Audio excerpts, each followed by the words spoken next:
Ahojte, čaute moji krásni.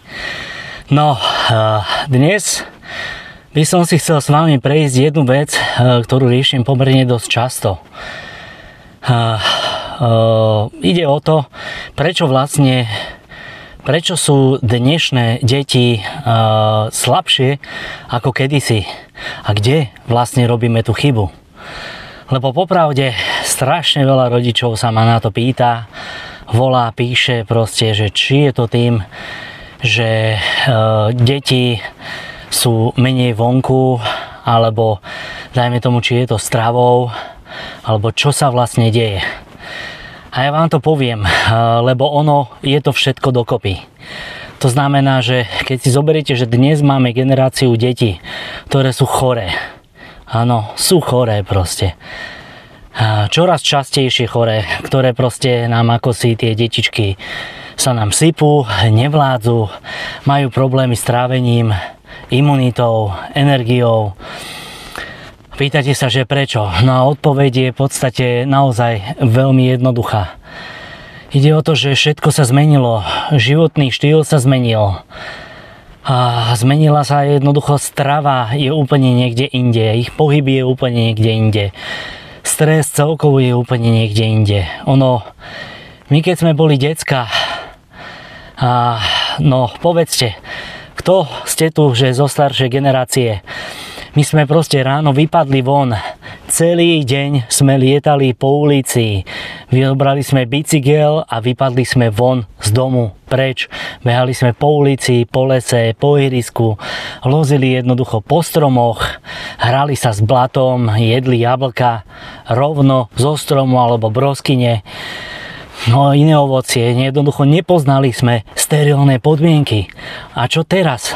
Si zoberte, že deti žijú v úplne umelom svete. Tablety, telefóny proste, televízor, indoor aktivity, sterilné byty, áno, neustále dezinfikované ruky a všetko ostatné, žiadny kontakt s prírodou, áno. A to je práve, že je teda problém, lebo imunita sa buduje kontaktom práve s tými baktériami, so špinou, áno, s prostredím, nie jednoducho dezinfekčnými obrúskami, dezinfekčnými prostriedkami. Áno, deti, ktoré proste nemajú možnosť budovať si tú odolnosť, sú automaticky náchylnejšie na choroby. Áno, to je jednoducho základ. A čo strava? Ďalší proste obrovský problém je so stravou. Áno, deti jedia rafinovaný cukor, to je proste zabijak trávenia, zabijak čriev, zabijak imunity.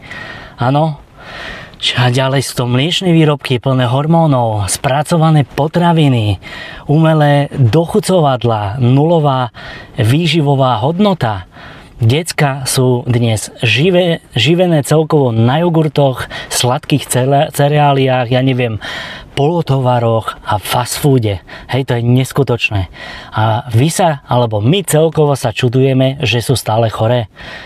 No keď im nedávame jednoducho živiny, len prázdne kalórie, tak čo proste čakáme? Imunita jednoducho nevzniká z chémie. Imunita nevzniká z nekvalitnej stravy, ale práve naopak z vyváženej kvalitnej stravy. A ešte jedna vec, a to je jednoducho stres. Čiže malé deti sú v neustálom tlaku, proste škola, úlohy, keď si to zoberiete, že my sme dávno predtým jednoducho sme žili úplne inak, aj tá škola bola úplne inak. Dnes, keď prídu prváci, druháci, učia sa piatacké, šiestacké učivo, ako my predtým sme sa učili, áno? Čiže pozrite sa na ich výkon, na krúžky, porovnávanie sa proste s ostatnými. Keď sme boli deti, stres sme mali, akurát tak došľaka z toho, že či dobehneme domov na čas, na večeru, na obed a podobne. Áno, dnešné proste deti sú jednoducho zahltené povinnosťami a jednoducho my sa čudujeme, že majú oslabenú imunitu, že sú stále každú chvíľu choré. To je strašné. A teraz si predstavte, že toto všetko sa spojí dokopy. Máme generáciu detí, ktoré majú slabé trávenie, zlé vstrebávanie živín, ktoré trpia na chronické zápaly alebo alergie, ekzémy, astmu. Áno, toto jednoducho kedysi nebolo, treba si to uvedomiť, pretože kedysi sme žili úplne, že prirodzene. Áno, takže v podstate na vás. Otázka je, čo s tým môžete urobiť, čo s tým môžeme my všetci urobiť. A to je jednoducho, že sa musíme vrátiť späť základom. Jednoducho viac pohybu vonku, viac celkového pohybu, áno, viac času stráveného v prírode, hej, menej chémie v strave, viac skutočných potravín, áno, menej stresu, viac jednoducho voľného času na hranie, jednoducho zahrajte sa aj vy s tými deťmi, však to není zle, jednoducho nechajte sa vcucnúť do toho detského sveta. Áno, to je jednoduchá záležitosť. A aj vás to potom bude viacej baviť a tie deti si vás budú viacej vážiť. Budete k ním mať bližší vzťah. Áno? Čiže jednoduché veci, ktoré jednoducho dokážu urobiť obrovský rozdiel. A ja viem, že to nie je ľahké, že je iná doba, ak chceme, aby naše deti ale boli zdravé, musíme jednoducho s tým niečo urobiť.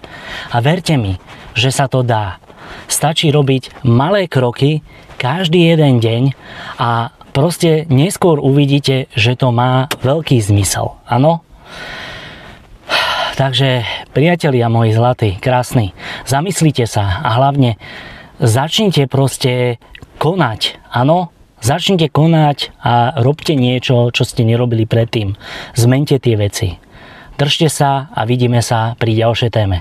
Čaute, čaute. Ahojte.